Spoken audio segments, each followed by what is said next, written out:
Hello and welcome to the Gonzales Mitchell Show. I'm Clay Mitchell. And I'm Patrick Gonzales. And you know, Clay, here we are, over a month removed from the dual proclaimed most consequential election of our lifetime. The Democrats said that if Donald Trump got elected, we'd be heading back to the 1930s and Nazi Germany. It would be the end of democracy. And the Republicans said that if Vice President Harris won, we'd be going back to the 1930s, and 6 year old Shirley Temple would be leading the good ship Lollipop. Well, Trump won. Trump won, and he is now in warp speed putting together his new administration in his attempt to live up to his campaign promise to make America great again. Right. But what I'd like to talk about today are the Democrats and the overall state of the Democratic Party. I mean, you and I, we go back. We were in school during the 50s, during the 70s, and we lived and saw the ebb and flow from the depths of George McGovern and his resounding defeat in 72 to the resurrection of the party in 76 with Jimmy Carter, who wanted to put love back in government, to the absolute catastrophe he was in the 1980 blowout, and then reaffirmed in 1984 with the demolition of Walter Mondale, and so on. So, I mean, to me, the party right now seems leaderless and rudderless. I haven't heard a word from Nancy Pelosi since the election. Barack Obama's starting to come out and make some statements. So get me going, brother. What do you think? I see an ebb and a flow. We had Jack Kennedy, 1960, and I'm going to exclude President Johnson right now. We had, he was a capitalist. He was anti-communist, strong national defense.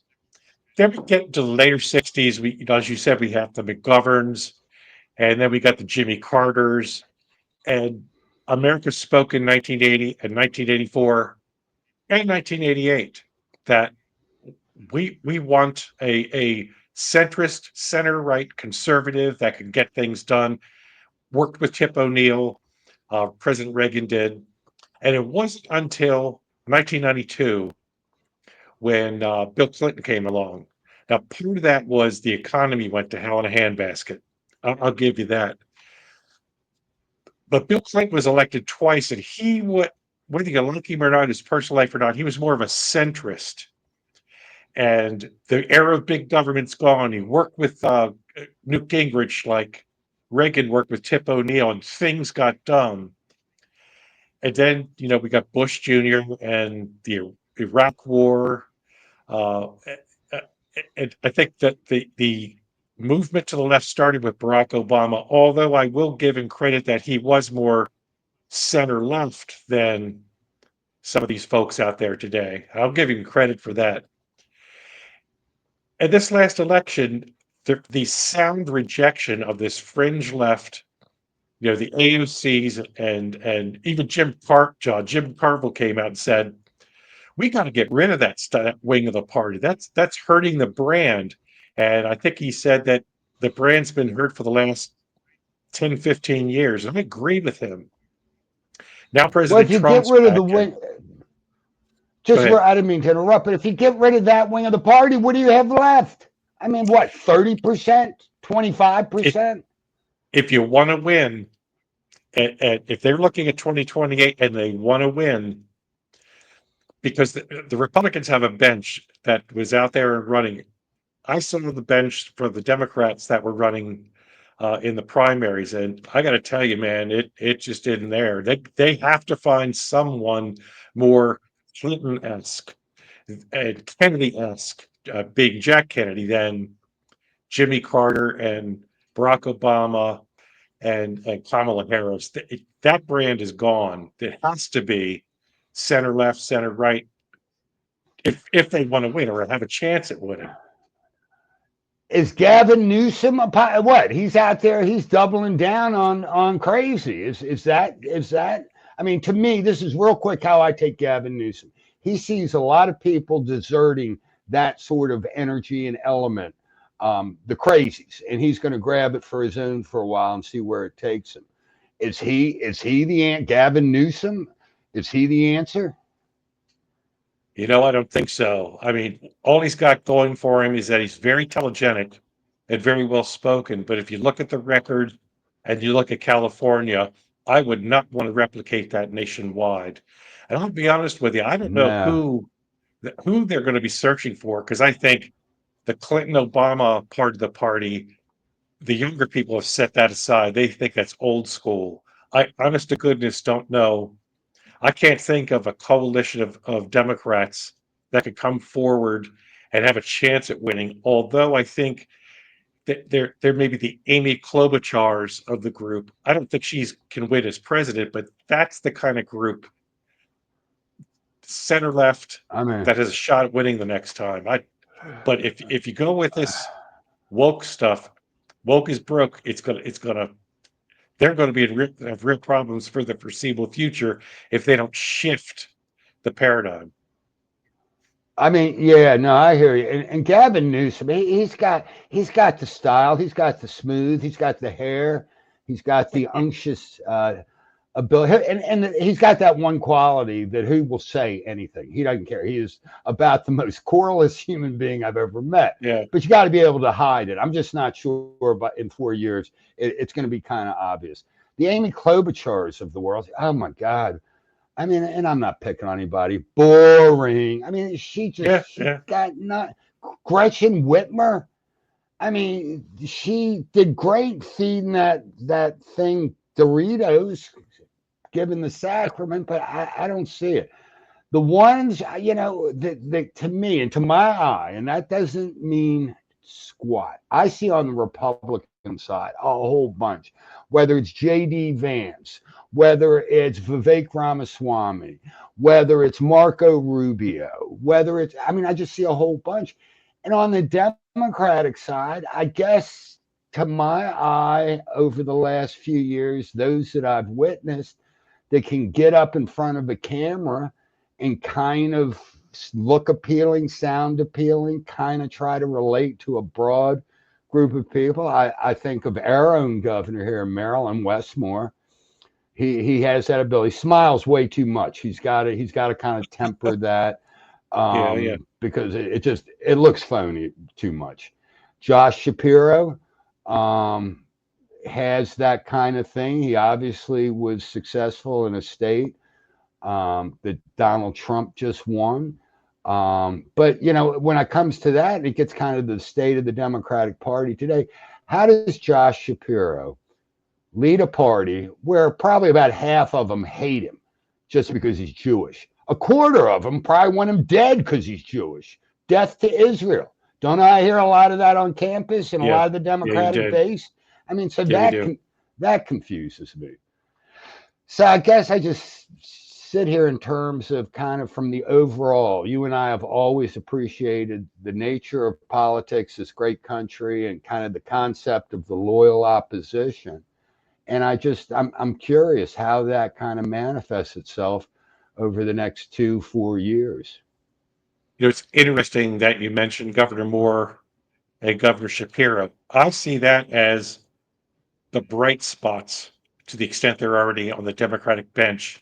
And depending on how they do and how they carry themselves the next 4 years, they have a real shot. Because, like I said before, with Governor Newsom, Westmore's telegenic. There's no question about it. And Governor Oh, Shapiro, absolutely. he's got a lot of credentials, and whether the tickets, more Shapiro, more, uh, that that's their best hope at this point in time that I see. And I hope that they recognize that the majority of Americans are done with this woke stuff and go back to traditional liberalism and want to be different than what we've had the past 4 years, because It was abhorrent. Yeah, no, I mean, and somehow they've got to have, because the fundamentally, um, and I don't want to diss anybody, but because her name was on the ballot and she got X number of votes next to her name. I'm sorry I fell asleep. I thought it was in Angola. Sorry. Oh, I'm sorry. We're back from Kenya or wherever we were in Africa. So Okay. yeah, Sorry, that's a sorry. Miss Mr. President. Are you with me? Yes, I yes, I am. Okay. I was going to send a wake up call, but so I think I totally forgot my train of thought. Oh, I'm sorry. But I think we got to get back to the days of putting love back in government. I feel your pain. The thing about Clinton was I mean, it's some levels. He was a total phony baloney, but he understood the concept of the secret to success in politics is sincerity. And once you learn to make it, you got it made. And Bill Clinton was one of the greatest presidents of all time at faking sincerity. And I just think that with the issue problems that the Democratic Party faces, they're just taking on causes, and I totally dig it, man. You know me. I have a very simple approach to life, which is I treat everybody I meet with respect. And I continue to treat them with respect up until they demonstrate, at least to my judgment, they don't deserve it. And I ignore them. So, but you can't live Right, politics that way.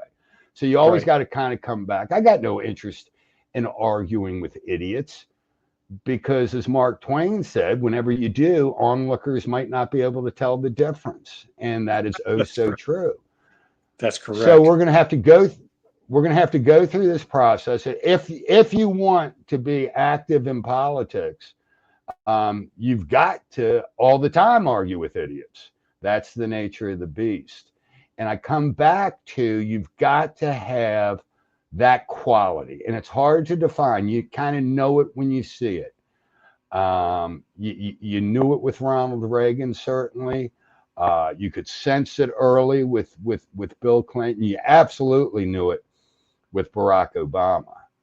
I mean, on paper, he had no business running for president, but he had that ability to get out there and kind of persuade and convince people. And as far as kind of comparing different presidents, he didn't do a bad job. I mean, there were some things he did I don't like. I don't like anybody going around the world and apologizing for this country, apologizing for the past. But that's me. And you got to do what you got to do. But they need that. They need that quality. And so far, and I think you and I have identified two that have that quality. Again, Governor Westmore and Governor Josh Shapiro. But it also has to kind of tie in to the party as a whole being perceived as one that recognizes and understands the concerns of a broad range of people. Now here's a guy that he knows how to read numbers. He knows how to allocate resources. Whether you agree or disagree with him on some social issues or some taxation issues is another thing, but the man knows how to run a government machine, and he's going to try and be the head of the Democratic National Committee, and that's our former governor, Martin O'Malley. I don't know if he has the gravitas within the National Party to accomplish that, but he's not a stupid guy. He knows how to read numbers, he knows Yeah. where the people are. And I would hope is if he got to be the head of the Democratic Party, that he would be able to steer that ship over. It's going to take a while, 2 3 year period, and refocus and reorient itself to traditional Jack Kennedy, those types of Yeah. No, Democrats. I was going to ask you about that because, that is kind of one of the most important decisions that's going to be made for the party over the next several months. And does Mhm. he have a shot? Because I know nothing about the inner workings of the National Democratic Party. Does he have a legit shot? Because what I remember about Martin O'Malley when he ran for president, what I remember most was that scene, and I think it was in Iowa in Yep. 2016, Yep. and the Black Lives Matter movement was coming on, and it was Black Lives Matter, Black Lives, and he had the audacity to make the statement that all lives matter, sort of a Right. logical reason, and he Right. just got booed off that stage, never to be seen again. Now here we are, 9 years later, and the world has changed and stuff. But from a more practical standpoint, does Martin O'Malley have a legitimate shot at getting that position? I don't know. I know one of the other candidates is a guy whose last name is Martin, so I get confused. It's Martin O'Malley and somebody who I think's with the DNC now, whose last name is Martin. So Mhm. yeah, no, that'll be interesting to see how that plays out.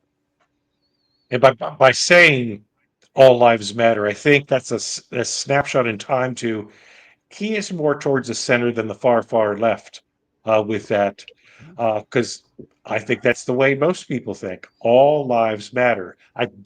Right. I get the point of Black Lives Matter. I get it. I get the message. But when asked that question, uh, I see that as somebody that appeals to more than just a narrow part or faction of the party. And if that's the case, I wish that we had something like him, someone like him rather, to lead the party and steer it back towards the mainstream versus what it is today. Well, definitely would. Yeah, no, he would be, and just by dint of age. I mean, I remember when O'Malley came around as far as running for mayor back in '99, and he Yeah, was, you know me, I always compare things to where it was when I was in 12th grade in high school. And I remember right. he came, he had been on the city council, and he and that other guy, the front runner, I can't remember his name. They were sort of the Batman and Robin of the city council. But O'Malley was the Robin. This other guy, who was the front runner in that mayoral race, was Batman. And then he came on, and through various different circumstances, O'Malley went from nowhere when he first got in to winning the Democratic primary and going on to become mayor. But at that time, I remember thinking, well, it seems like a nice, likable fella. But when I was in 12th grade, he was only in sixth grade. I remember those sixth grade punks back then. But here we are both. Me way past retirement age, and Martin, I think, getting he's in his early He's 60s, I think. Right? I'm 2 months older than him. I'll be 62 in a week or so, and I think he'll be 62 January, February, I Yeah, think. yeah, And yeah. No, I think that's right. And I think but you need no, he. I mean, someone. Go ahead. I was going to say, I was going to take the words out of your mouth. You need someone who's an elder statesman. Yeah, he's got enough rings around his tree. He's been around the block. And when you're in your early 60s and you're looking to leading something like that, I mean, you've proven yourself already, whether you like it or not. I mean, he's proven himself, and I think that he brings experience to the table. And like I said before, he knows how to read numbers. He knows how to read trends. He did state stat, city stat, and that type of thing. Uh, and he knows how to allocate the resources. That's what I think we need, not someone that comes up with a pie in the sky idea about another program to just make it make yourself feel good and give away money. I don't think that's what he's about. Yeah, So to the extent that he's from Maryland, to the extent that he's more centrist than what else is out there, I wish him luck. I yeah. No, do. I think you're right, and I don't think the Democrats need a candidate who. What do we have? 57 genders now. I don't think we need a candidate. The Democrats need a candidate that discovers a 58th gender. I think Right, right. going to Martin O'Malley would be a shift. An, it would be a literal movement toward the middle, but it would have the perception of a party that's changing and moving, and I think it could be potentially a huge benefit for the party. But again, I don't know the inner workings, how the process works, whether he has a shot or not. But it'll certainly be interesting to watch it play out over the next couple of months. And before we run out of time, I got to tell you, all the talk the past week has been Hunter Biden's pardon. And just my 2 cents worth. It doesn't affect my life. I'll tell you, I don't really give a rat's ass. If I was a father and I was President Biden and the party, stabbed me in the front and kicked me out and disregarded me, and I know he's got his faults, but I'd be like, you know what, folks? I'm looking after my family, and Hunter gets pardoned. And that's just the way it is. Do I like that the president of the United States did that? No. But I get it. I dig it. I understand it. And he's looking out for himself now. Does that hurt his legacy in the future? I don't know. Right now, it looks like it Probably. does, but I don't know. I don't know. But probably No, it does a I, bit. I think it But does. I think it does. And I think he's got, what, 60 more days, 50 more days. yeah, And are there going to be more pardons? And so, but he's got to decide. And I agree. It doesn't impact my life one way or another. And I wish them all the best. and the fact that he said, and his press secretary said, no, he's not going to pardon him. Well, I go back to if you want your doctor, you can keep your doctor. Mexico's going to pay for the wall. I didn't sleep with that woman, Miss Lewinsky, on and on and on. Every president's done this Right. stuff. So I don't want Yeah. Yeah. us Republicans clutching our pearls and going, oh my God, what an egregious thing to do. Yeah, it's That would egregious. be